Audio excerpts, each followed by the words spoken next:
quite right, I guess, Steve. Is that what we're going to be looking at here? That's what the executed prisoners legal team is alleging. Okay, so he was executed, but he was executed, so he's not complaining anymore. But his legal team is complaining. Let's watch this. The target got pushed in, like the target disappeared for Brad Sigmund. It was actually, you can see it was pushed into the wound this time. That was a little bit different. Last month, Associated Press reporter Jeffrey Collins describing differences of how bullets pierced the skin of Mikal Mahdi during his firing squad execution compared to the first firing squad execution of Brad Sigmund just a few weeks earlier. Nearly a month later on Thursday, Mahdi's defense team coming forward saying the differences were inhumane. It's helpful to compare the autopsy and the firing squad execution of Brad Sigmund. What it shows is that his heart was struck directly. Mahdi's defense team worked with a forensic pathologist who analyzed the autopsy findings and said that instead of 3 bullet wounds on Mahdi, there were only 2 distinct wounds, despite there being a 3-person execution team. The consultant wrote in part, quote, "The entrance wounds were also misplaced in comparison to their expected location. The entrance wounds were at the lowest area of the chest." Mahdi's team filing a notice of information with the Supreme Court to show what they call the unconstitutionality of Mahdi's execution. Watch Fox News reached out to the State Department of Corrections for their response to the allegations.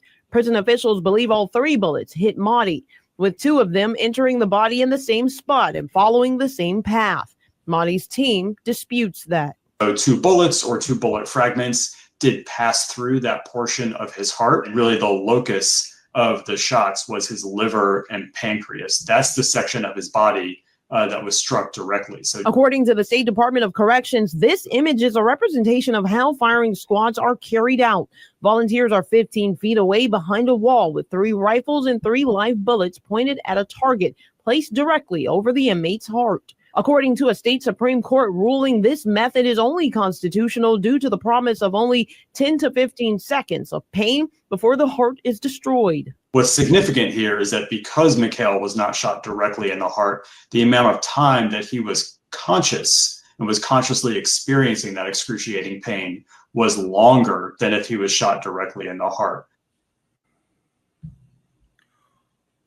Do they still get volunteers, or are people voluntold they got to do this when they sign up for a firing squad? You know, I believe I saw a news story where they volunteer. The guards volunteer for that particular duty, and being they're only 15 feet away, I would think that the likelihood that 2 rounds one followed the other is more likely the case than one of the guards entirely missing the intended target. And you know, because he's saying there's only two bullet entries, that would mean that one guy completely missed the entire body at 15 feet away, and the Department of Corrections says no, just 2 bullets followed the same trajectory.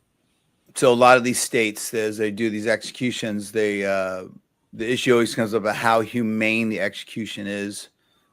In this case, you would think firing squad would be pretty instantaneous. They're talking 15 seconds there where someone might be alive. Execution always seemed pretty brutal, you know, and I'm not saying whether someone deserves it or not. I'm not getting there. I'm just talking about the method.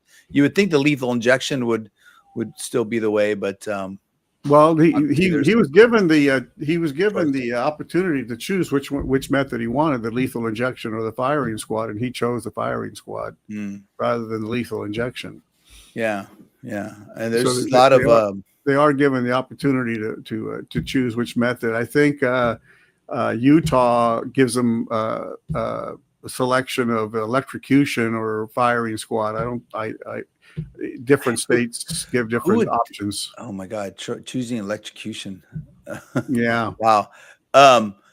You know, have you ever been to the vet's office, seeing an animal put to sleep? It seems pretty peaceful. I don't know. You would think it's just a way of having someone go to sleep, but I don't know enough about it. And the politics of it, people are going to say, well, too bad, he's a murderer. And, But some people, this is a religious issue. It's other aspects of morality get involved. Right. And it's It's something definitely a hot topic. Yeah, definitely a hot topic. So what do you guys think? Let us know in the comments. Again, there's other things to worry about in the world. But these are things that a civilized society talks about. So I don't know. I don't think we're going to see it in California. Maybe. I don't think we'll see it again, though, anytime soon. Right? Well, yeah. The problem is that